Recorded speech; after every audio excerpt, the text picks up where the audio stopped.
जी हाँ दोस्तों, हमने पिछले वीडियो में देखा कि कैसे रूप बुआसा के कमरे में आग लग जाती है। जब रिमझिम और समीर उन्हें बचाने जाते हैं, तब आग बहुत तेज लगी होती है।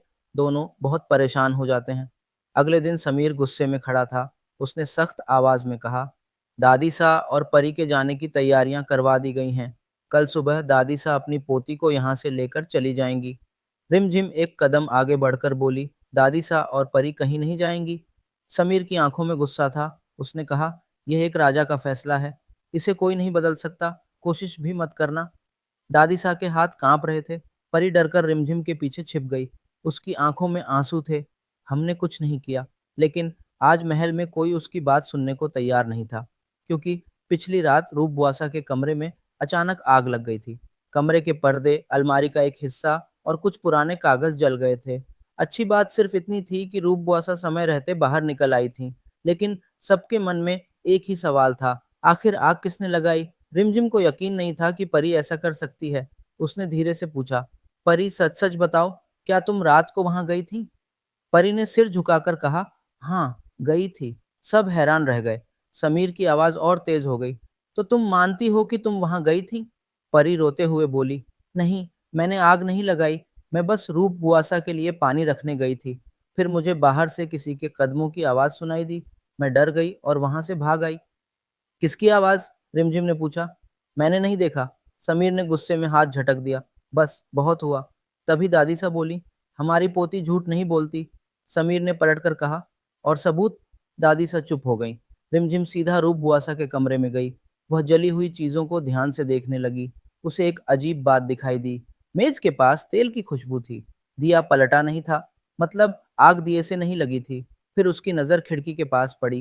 फर्श पर लाल रंग की कांच की चूड़ी का टूटा हुआ टुकड़ा पड़ा था। रिमझिम ने उसे उठा लिया। महल में ऐसी लाल चूड़ियां कौन पहनता था? तभी उसे याद आया, चंचल। लेकिन चंचल ऐसा क्यों करेगी? दोपहर में रिमझिम चुपचाप रसोई की तरफ गई। वहां दो नौकरानियां आपस में बात कर रही थीं। कल रात हमने चंचल बाईसा को रूप बुआसा के कमरे की तरफ जाते देखा था। और उनके साथ कोई था। कौन? लग रहा था जैसे प्रताप सा हो। रिमझिम का दिल जोर से धड़कने लगा। शाम को सभा बुलाई गई। समीर सिंहासन पर बैठा था। सभी मौजूद थे। रिमझिम आगे आई और बोली, राजा सा, असली गुनहगार अभी सामने नहीं आया है। समीर ने तीखी नजर से देखा। रिमझिम ने सबके सामने लाल चूड़ी का टुकड़ा रख दिया। चंचल का चेहरा उड़ गया। यह रूप बुआसा के कमरे से मिला है। चंचल बोली, यह किसी का भी हो सकता है। रिमझिम ने कहा, फिर यह बताइए कि आप रात को वहां क्या कर रही थीं? चंचल चुप हो गई। प्रताप बेचैन होने लगा। समीर गरजा, जवाब दो। चंचल बोली, हम बस हालचाल पूछने गए थे। तभी रूप बुआसा उठ खड़ी हुई। झूठ! सबकी नजर उनकी तरफ चली गई। उन्होंने कहा, आग लगने से पहले मैंने तुम्हारी आवाज सुनी थी चंचल। महल में सन्नाटा छा गया। प्रताप ने चंचल की तरफ देखा। चंचल की आंखें भर आईं। हाँ, हम वहां गए थे।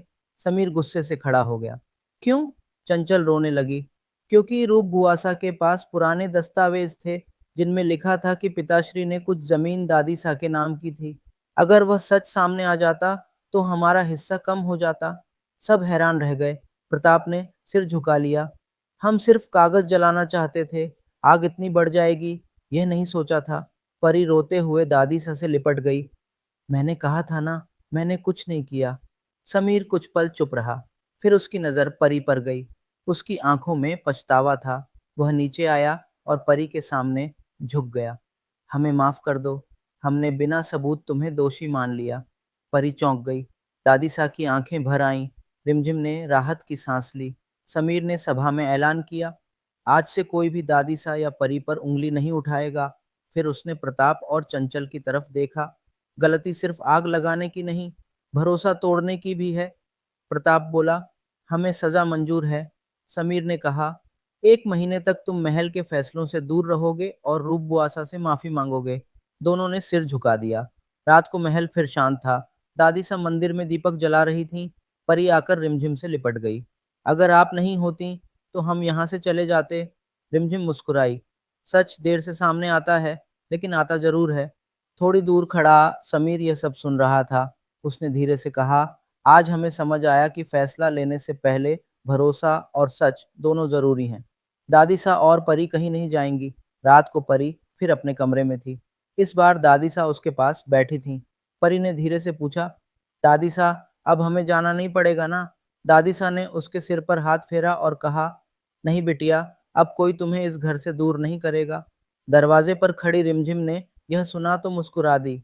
पहली बार उस महल में डर की जगह सुकून ने ले ली थी।